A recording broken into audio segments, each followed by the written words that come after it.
안녕하세요. 헬스데이터 A 플러스 장예은입니다. 가을이 되면 왠지 기분이 울적해진다 하시는 분들 많으시죠? 국민건강보험공단 빅데이터 분석에 따르면 우울증, 조울증과 같은 기분장애 진료 환자 수가 2017년 약 400만 명에서 2021년 약 577만 명으로 무려 45%가량 늘었습니다. 건강한 신체, 건강한 정신이라는 말처럼 여러분의 신체 건강 점수 헬스데이터 A 플러스가 높여드리겠습니다. 빅데이터 분석으로 유행성 질환, 만성 질환, 영유아 질환 등 총 8가지의 질환을 예보하고 있는 국민건강보험공단의 국민건강 알람 서비스. 10월 전국적으로 가장 변화가 많았던 질환은 만성 폐쇄성 폐질환이었습니다. 관심부터 위험까지 다양한 상황을 모인 만성 폐쇄성 폐질환은 폐가 손상되거나 염증이 생긴 것으로 원인 물질은 담배와 유해가스 등입니다.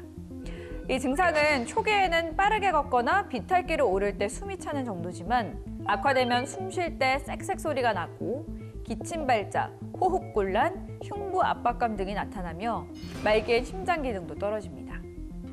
2019년 세계보건기구 WHO가 발표한 세계 주요 사망 원인 3위인 만성 폐쇄성 폐질환은 간접 흡연자도 걸릴 수 있다고 하니 흡연자는 본인을 포함한 모두의 건강을 위해서 금연하시면 좋겠죠? 국민건강보험공단 빅데이터를 분석해 유행할 질환을 예보해드리는 방송 헬스데이터 A 플러스. 다가올 11월 늘어날 질환은 무엇일까요? 첫 번째, 독감입니다. 지난해 독감 진료 환자 수는 11월 최고를 기록했습니다. 그런데 한 가지 달라진 점은 코로나 팬데믹 이전에는 독감 환자가 12월에 급증했지만 코로나19를 겪은 2020년과 2021년에는 12월보다 11월에 독감 환자가 더 많았다는 점입니다. 독감에 대해서 더 자세히 알아보기 위해서 감염내과 전문의 선생님 연결해 알아보겠습니다. 선생님 안녕하세요. 네, 안녕하세요. 선생님, 먼저 독감이란 어떤 질환인지, 증상은 어떤지 정확히 좀 알려주세요. 네, 독감은 인플루엔자 바이러스에 의해서 발생하는 급성 호흡기 질환을 말합니다. 독감 증상은 발열과 오한, 그리고 근육통, 기침, 가래와 같은 호흡기 증상이 있을 수 있고요. 소아는 복통이나 설사가 나타나는 경우도 있습니다. 독감을 조심해야 될 시기는 대략 언제부터 언제까지인가요? 네, 독감은 11월부터 유행이 시작이 되고요. 12월과 1월에 가장 유행의 정점을 지나게 됩니다. 그리고 이듬해인 3월과 4월에 유행이 끝나는 식으로 진행이 되는데요. 그렇기 때문에 독감은 11월부터 다음해 4월까지가 유행 시기라고 보시면 되겠습니다. 코로나19 백신을 맞았으면 올해 독감 백신은 따로 안 맞아도 되는 건가요? 네, 독감과 코로나19는 서로 다른 바이러스에 의해서 일어나는 병이기 때문에 코로나19 백신을 맞았다고 하더라도 독감 백신은 별개로 접종을 하시는 것이 좋습니다. 선생님, 독감 접종 꼭 해야 될 분들은 누구인가요? 네, 독감을 예방하기 위한 가장 좋은 방법은 예방접종을 잘 맞는 것입니다. 영유아나 50세 이상의 연령대이신 분들, 그리고 임신부, 또 만성질환을 갖고 계신 분들, 또 이식을 받았거나 항암 치료를 받고 있으면서 면역저하인 분들은 합병증 발생과 사망의 발생 위험이 있기 때문에 특별히 주의를 하셔야 됩니다. 선생님, 독감 예방법 좀 알려주세요. 독감 유행 시기, 앞서 말씀드렸던 11월에서 4월 사이에는 독감 유행주의보가 특히 발령된 이후에는 사람이 많은 곳에 가시는 것을 되도록 피하시고 다녀온 후에는 손위생을 잘 하시는 위생을 잘 지키시는 것이 중요하겠습니다. 혹시 독감에 걸리면 빠른 회복을 위해서 무엇을 하면 좋을까요?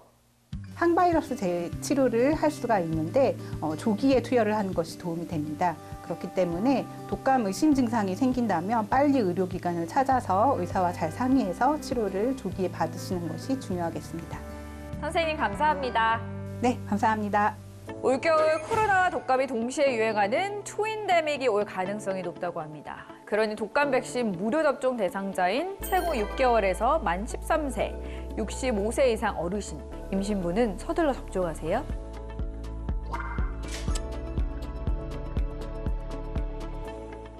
헬스데이터 A 플러스가 분석한 11월 예상 질환, 두 번째는 중이염입니다. 빅데이터 분석에 따르면 중이염 진료 환자는 10월부터 늘어 11월에 가장 많았습니다. 귀는 해부학적으로 세 부분으로 나뉘는데 귓바퀴에서 고막 직전까지를 외이, 고막에서 달팽이관까지를 중위, 소리를 듣게 해주는 달팽이관과 청신경, 그리고 평형감각을 돕는 반구리관이 있는 뇌로 구분합니다. 중이염은 가운데 중위에 염증이 생긴 것으로 급성 중이염은 대부분 감기로 목이나 코의 염증이 귀 속 공기를 환기해주는 이관을 따라 중위로 번지면서 생깁니다. 가수 아이유가 최근 공연에서 이관이 계속 열려있는 이관 개방증을 앓고 있어 귀가 먹먹하고 아파서 노래하기 힘들다고 밝혔는데요. 이관 개방증도 만성 중이염의 원인이 됩니다. 국민건강보험공단 빅데이터로 분석한 2021년 11월 중이염 나이대별 진료 환자 수는 어른보다 자주 감기에 걸리는 10대 미만 어린이가 가장 많았습니다. 어린이 중이염은 알레르기성 질환이 있거나 젖병을 물고 자는 경우, 간접 흡연에 지속적으로 노출될 때 더 흔하게 발생된다고 합니다. 특히 유아가 잘 먹지도 자지도 못하고 심하게 보채면서 귀 주변을 만지면 이비인후과를 방문해서 중이염 진료를 꼭 받아보시기 바랍니다. 중이염이 심각하면 고막이 터지고 청력에도 문제가 생길 수 있다는 점 기억하세요. 11월, 날씨가 더욱 건조해지면서 목이 붓고 아프며 기침이 나는 후두염도 쉽게 발병할 수 있습니다. 감기와 후두염 예방에는 따뜻한 물이나 차를 자주 마시는 게 좋다고 해요. 일요일 가족과 함께 건강을 위해서라도 행복한 티타임 가져보시기 바랍니다. 헬스데이터 A+, 다음 달에 다시 찾아뵙겠습니다. 여러분, 매일매일 건강하세요. 채널 A